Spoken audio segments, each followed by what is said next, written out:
This is not Hogwarts. It's Tokyo, home to the world's biggest Harry Potter studio, with real sets, props and scenes from the movies. And it feels completely real. This place is located in Nerima City in Tokyo, and the closest station is Toshimaen Station, which is designed like a magical train platform. At the entrance you can leave your bags and even large luggage for free, which makes everything much easier. Once you're inside the main area, you're pretty flexible with your time, so there's no rush. There's also the Frog Cafe inside, where you can grab snacks or drinks before the experience starts. This time, my fiancé really wanted to try the famous Harry Potter cake first.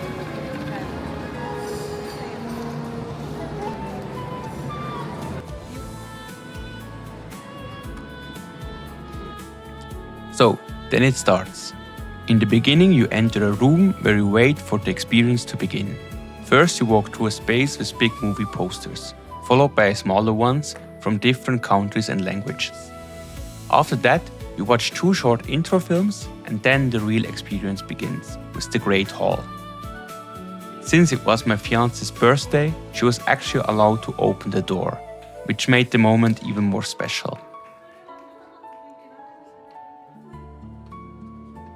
In the Great Hall, you will see the Sorting Hat, which actually speaks and gives a short performance. You also get a small show with the Hogwarts ghosts, which makes the whole scene feel really alive.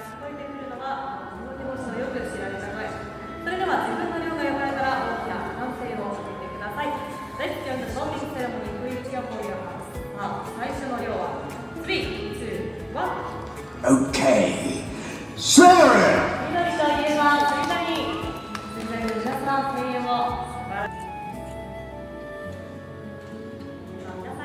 The next room was actually my favorite. It's the one with the moving paintings on the walls.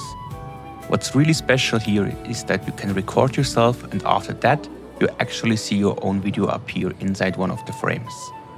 To do that, you first need to scan a QR code and log in into your phone. That way, all your recordings are saved and you can download them later. And right next to it, you also have the famous moving stairs, which make the whole area feel even more like Hogwarts.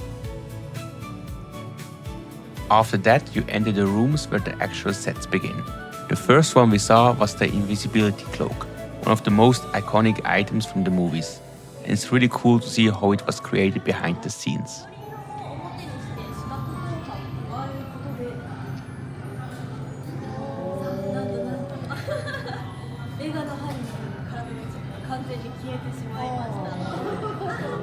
Then you move on to the Gryffindor dormitory and the Slytherin common room, both recreated in incredible detail.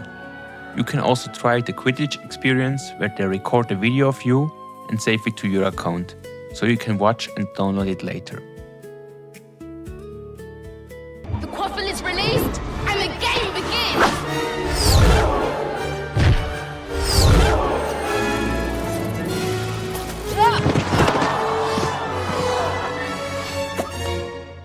He's got the snitch!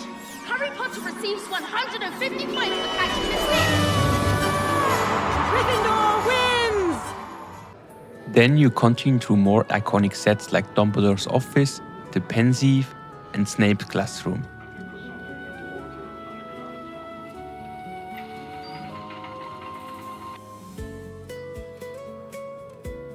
It's really impressive to see all the details up close and how everything was designed for the movies.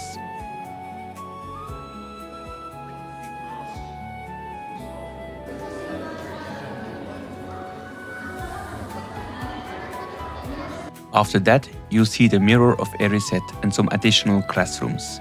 It's really cool to walk through all these different parts of Hogwarts and recognize them from the movies.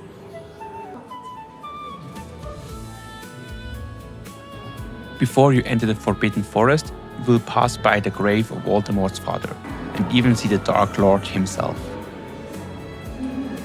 In the Forbidden Forest, there's also a Patronus experience. The one with real actors and the big screen is actually really good and feels quite immersive. but the one with the sensor doesn't really work that well. And honestly, it's probably the weakest part of the whole experience.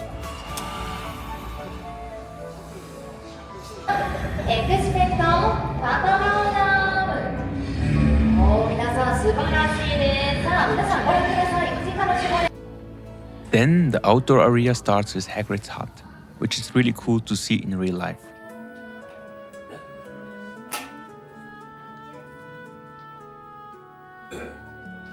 After that, you arrive at the restaurant area. This time we try the burger and the famous Hogwarts letter crepes, which are designed like the acceptance letters from the movies.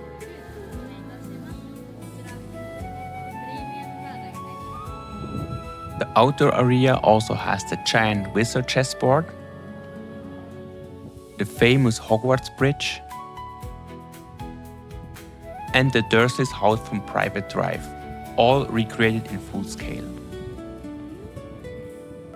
You can also go inside the Dursleys' house and see iconic scenes from the movies, like the letters flying through the chimney and Aunt March floating after she was blown up.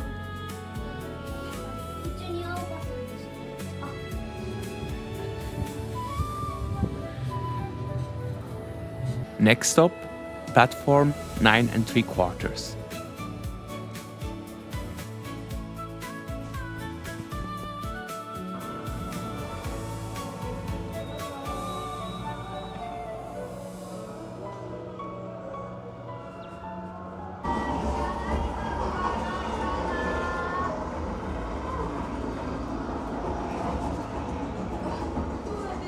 Then you arrive at the Ministry of Magic. Here you can do another video experience using Floo powder, just like in the movies, and it gets saved to your account as well.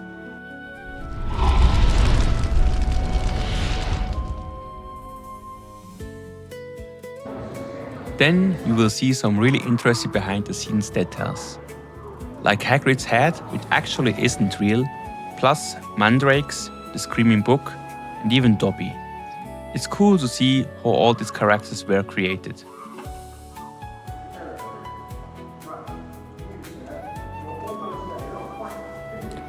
I don't recommend the flying broom experience. It costs extra and honestly doesn't look that good.